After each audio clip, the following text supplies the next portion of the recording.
Well, welcome one last time in the series between Feanor and Colonel Talbot, because it's the last game.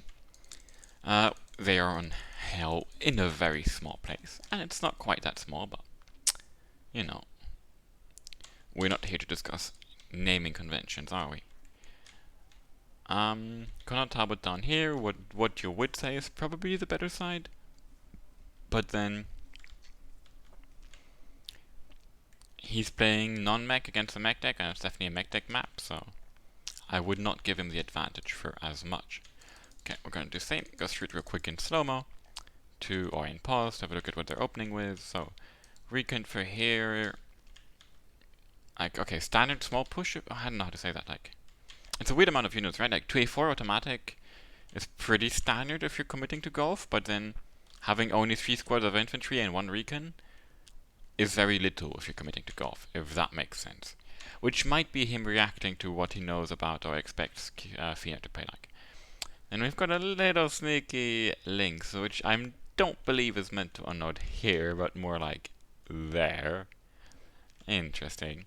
Some base defense, double... What deck is this even? This is a Lantred? Yeah. Right. So this might be what? Double Jaeger 90 or something? Interesting. A Roland 3, Modern 1...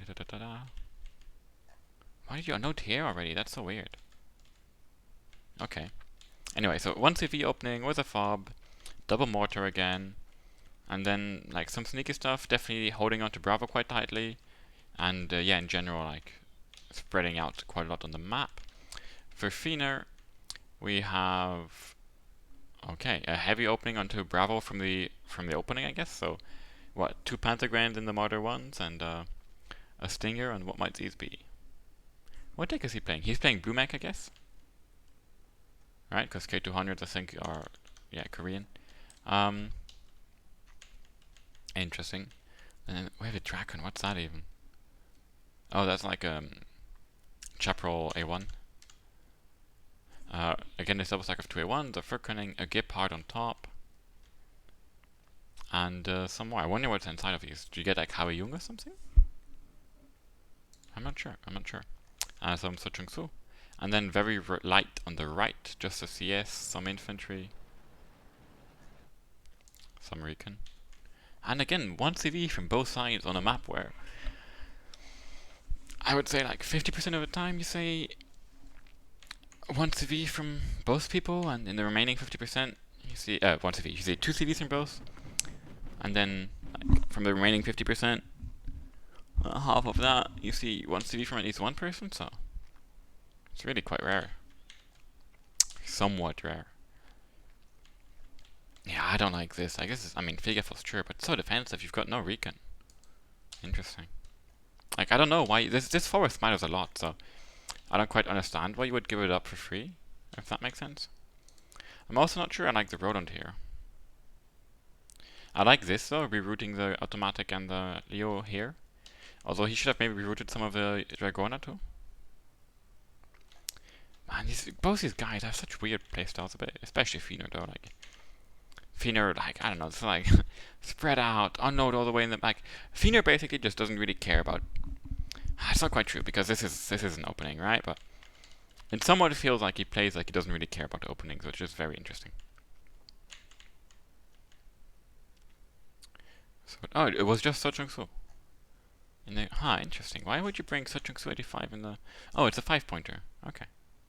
Okay, never mind. I thought it was a wheeled 10-pointer. So I like this. You know, Feanor moving up with the empty truck first, and he knows that as long as that doesn't die, he can move up everything else behind it, without having to worry too much.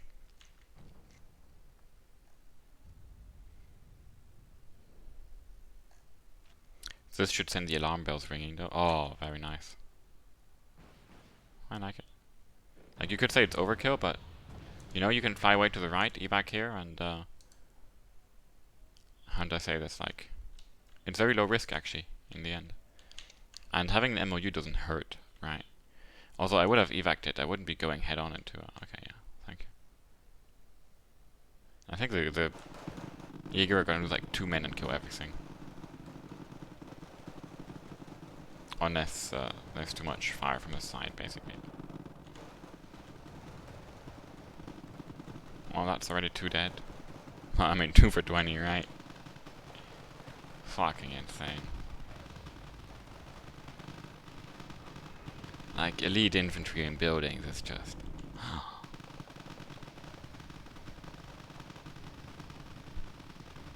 Don't worry, we're gonna zoom out in a second. We're just gonna finish watching this fight. Okay, they lost 4 men instead of 2, but then this was shooting and so on. That was insanely cost efficient. Like, that was, what, 80 points for 0? Definitely what you want. Yeah, I don't like this, right? There's no reason to have a 3 stack of Dragona, like here, I feel. I don't know, split one off, keep it 2 stack and send one like here, you know? Maybe you get lucky and you kill some AA or something. Do something. Same, like Fennec 20mm, use it, put it here. You know? You can still use it reactively, but... that way it, you know, defends against sneaky stuff. Although, someone's definitely taking the risks into consideration.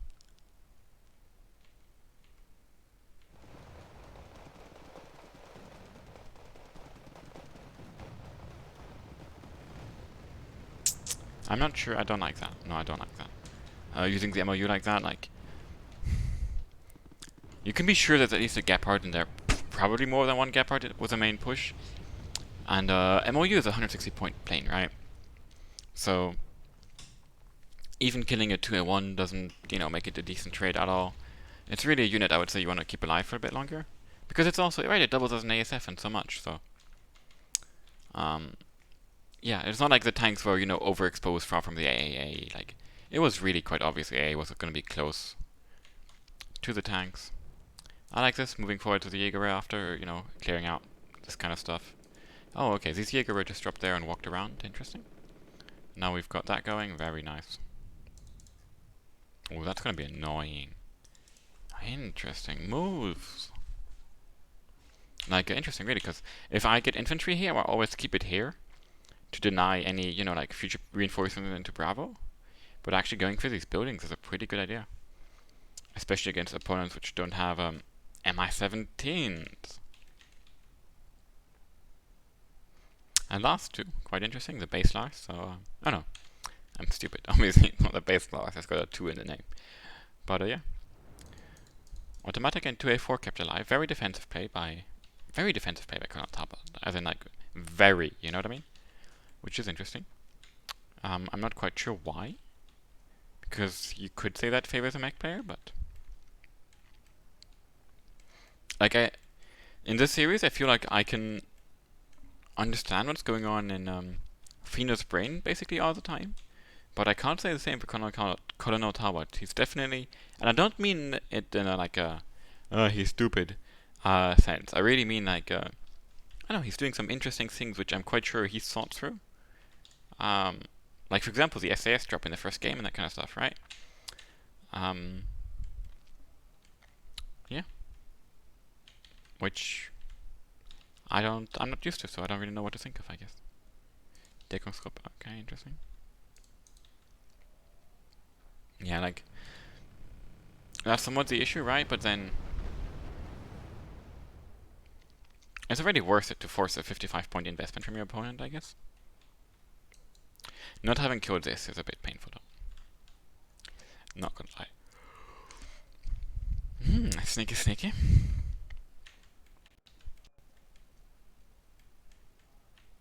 Have we had any booting up here? No, right?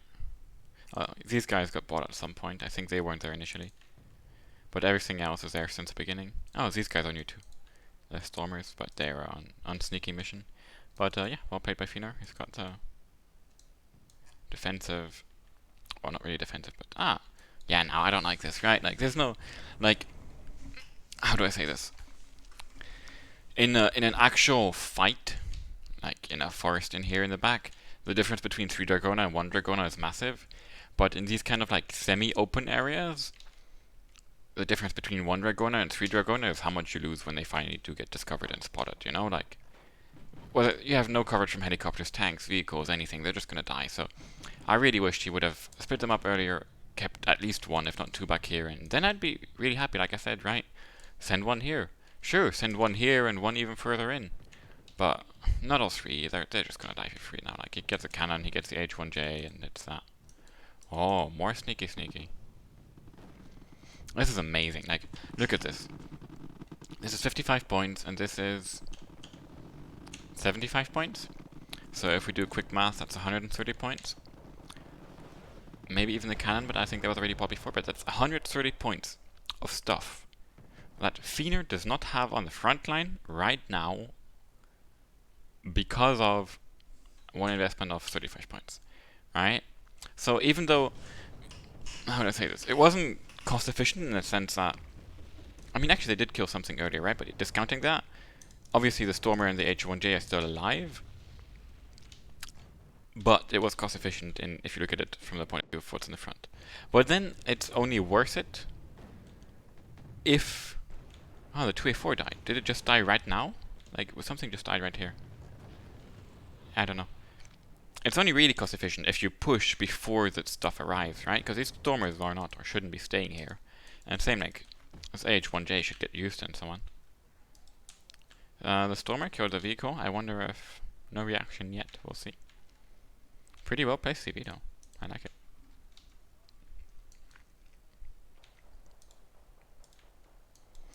I mean, you're getting control of the high ground, that's good, but yeah, this is very pushable, right?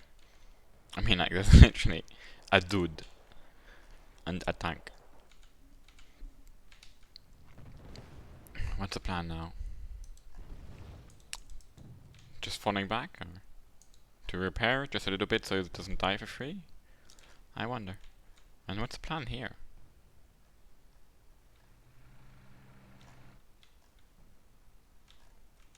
We'll see. I mean, definitely, you know, it's shift click somewhere, but is it going to drive around? Is it going to go through the road? Going to go through here?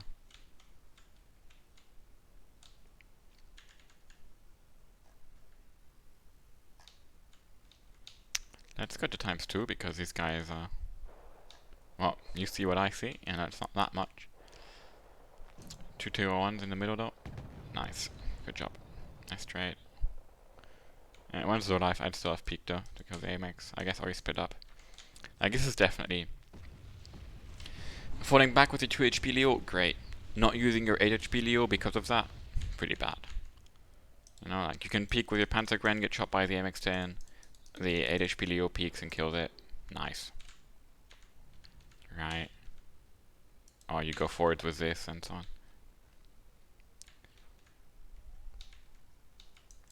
2 of the Dragonet dies, 1 still alive, double M1.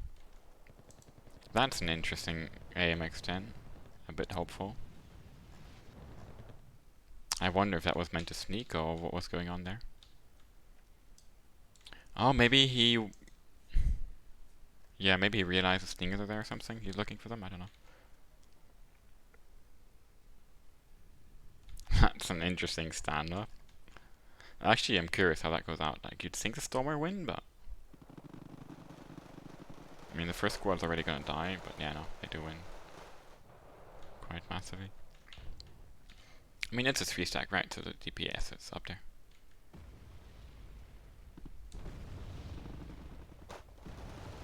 If he gets to kill the 2 one-shot stacks, then... Ah! No, he doesn't.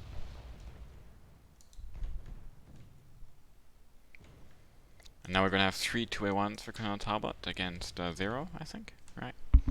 In this area. So, yeah, I would say right now it's looking very good for Colonel now Talbot because he's got tank advantage, really. All that Feanor has are M1 Abrams. He's got, what? He had a 2-stack, yeah. 2-stack there, 1 more here.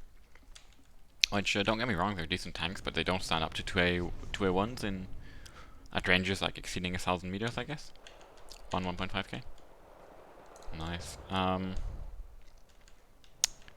I don't see that changing too quickly. Like, you know, there's still the AA coverage to go with it. There's a recon, there's the infantry, so...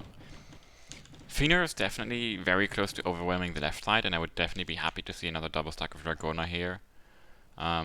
Maybe even a 2A1 here, or... like something, right? But...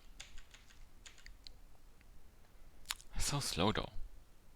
Like, I really feel like, well, first of all, that Talbot didn't have to give this up immediately the way he did. Not the same way he did, at least.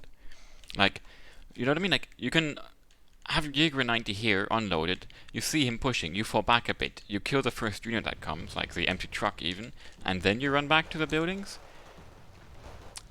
It's not that you get more value out of it, but your enemy is going to be so much more slowed down. Like, he's going to be like, oh, okay, there's stuff in there. I'm not going to just drive in, you know? And you're like, okay, infantry there, infantry there, infantry there, fire support here, smoke here, right? AA here, okay, right. Instead of, oh, nothing there, let's go. Mine. Come on, kill the MX-10, please. Use your Leos. Yeah, this is a good move by Feanor, right? He recognizes what I just talked about the tank advantage. So he goes with his triple stack of 2A1, M1, sorry, to where the range is the shortest. Like, you might even try and poke up here. I like that less. I think he should have pushed here and really secured this. But yeah. And damn, but okay, Talbot is like, huh, very interesting, right? He like, I defend, and now I go. And he went with everything, holy fuck. A bit too much enthusiastic even. I don't think you should have a 2A1 out that far in front of your infantry in AA. But yeah, took back this, like keeps pushing, completely gets this, and like already basically completely securing Foxtrot, right? Like, yes, I know. It's pretty dope, but if he actually manages to get a foothold in the enemy 2-pointer, which it looks like, then that's just amazing. And Feanor was like happily doing a new push over here and so on. Yeah, he's feeling pretty stupid about that right now. He'd rather have had a 2A1 more in the middle than that stuff there. Ah, but automatic dies? No? Wait, what just? I don't understand what just happened. I'm not even, okay, oh, the automatic did die, okay. I don't know, laggy or whatever. Or just a slow missile. Ah, one of the M1s died, I don't even know to what. To the M41 DK thingies, maybe? Very nice net of units over here, by the way, like nothing can sneak through unspotted. It's very, very good.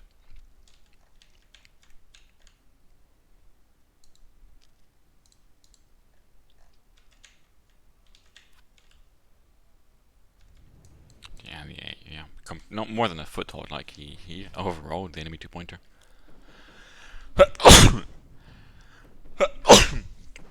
Oh, sorry for that.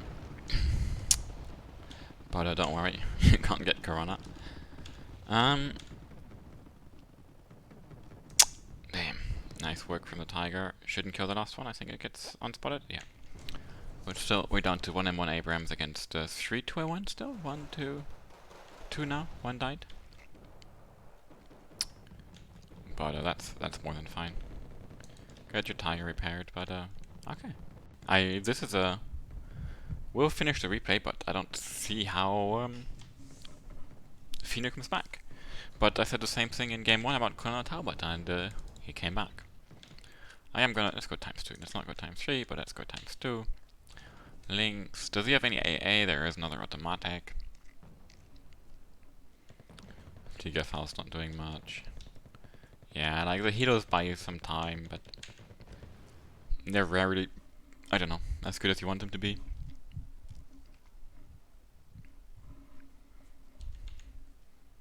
Like, the healer doesn't stop the Martyr 2 moving up, the infantry moving up, and so on, right? Sure, you can knock down the Leos a bit, but you know, now you fire Gazan into Jaeger, and okay, and you win. GG.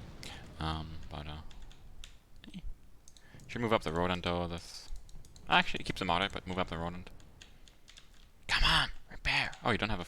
You do have a fob. Come on, repair. Repair, refuel. You get me. Prowler. Did it kill the automatic again?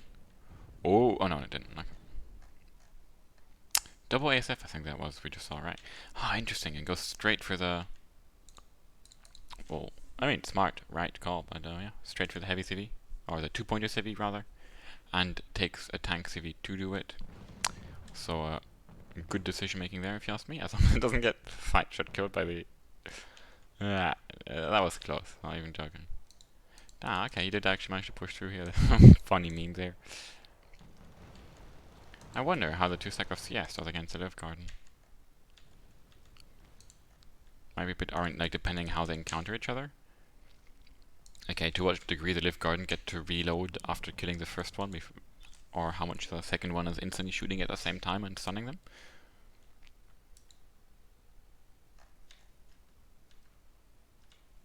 No, or they just walk past each other. Oh, I thought this was dead. It should be. Like for example, right now I would split off one of the Model 2s and go around here and come here. Not like show myself, but like, you know, get the potential to get side shot, so when you see the 2A1s drive here later, you poke with your Model 2 here and you kill both of them and you feel like a genius. I highly recommend feeling like a genius.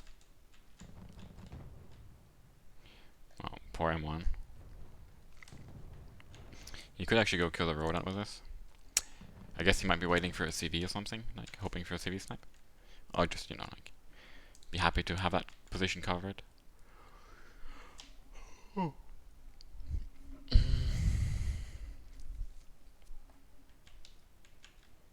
Yeah, so we've got two ASFs.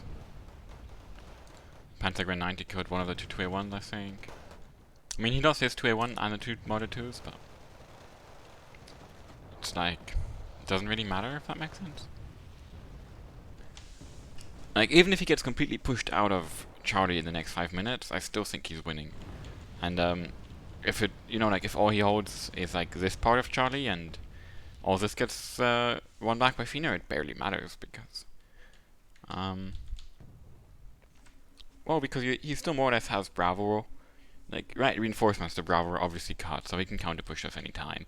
He still has more or less control of the middle, and he can counter push it anytime he wants, and he doesn't really have control of the left, but he does still have enough that if he really needed to put a CV there, he could. You know, like with some smoke, with maybe buying mid infantry, but yeah.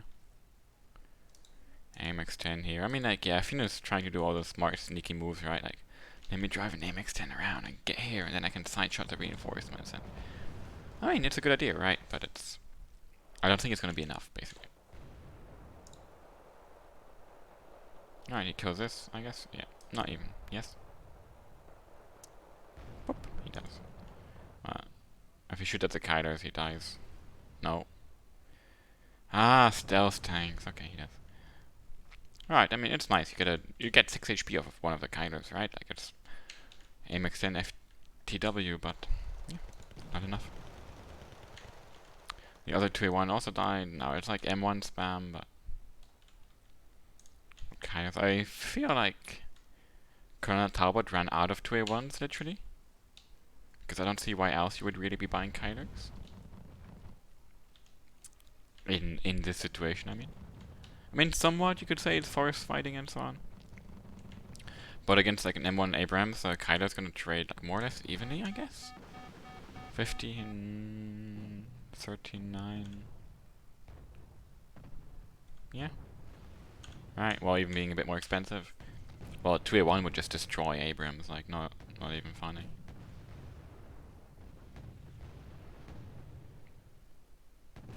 But, and also, yeah, 2A1s wouldn't die that fast. 2D gyms.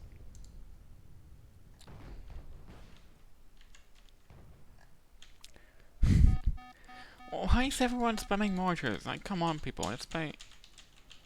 I don't know. I stopped playing World of Tanks because I didn't want to play World of Artillery, you know, and then I see this and I'm just like, come on, please.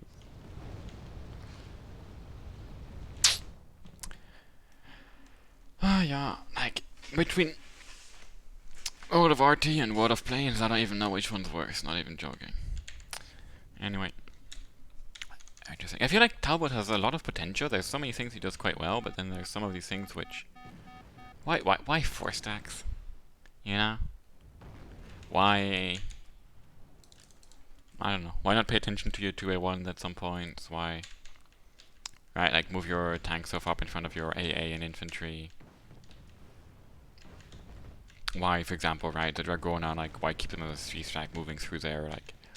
It's so likely there's just like an M1 here which can like this 3 stack while it walks past or gets stuck. It's an N1 squad. These like small things which I feel like if he would fix, he would get the boost he kind of deserves even. But damn, that's some insane KD. No, insane. Very good KD. Especially against mech in hill in a very small place in a tournament. That's very good KD. So yeah, congrats, Colonel Talbot. Good job on winning the best of 3. Good job on winning the games, and stop playing so weird because I wanted to learn how to beat Feanor. Kappa. And dear viewer, watch, subscribe, like, and please tell me in the comments how you like the replay reviews, what you liked about them. Would you prefer seeing me co-cast with someone, or do you think I'm doing a quite good job on my own and you like just having my thoughts? Yeah, I'm still working on my audio clarity a bit. I know I mumble a lot and so, but anyway, I hope you enjoyed, and you know, give me some of that algo boosting, those likes, those comments, those recommendations, and see you next time. Bye bye.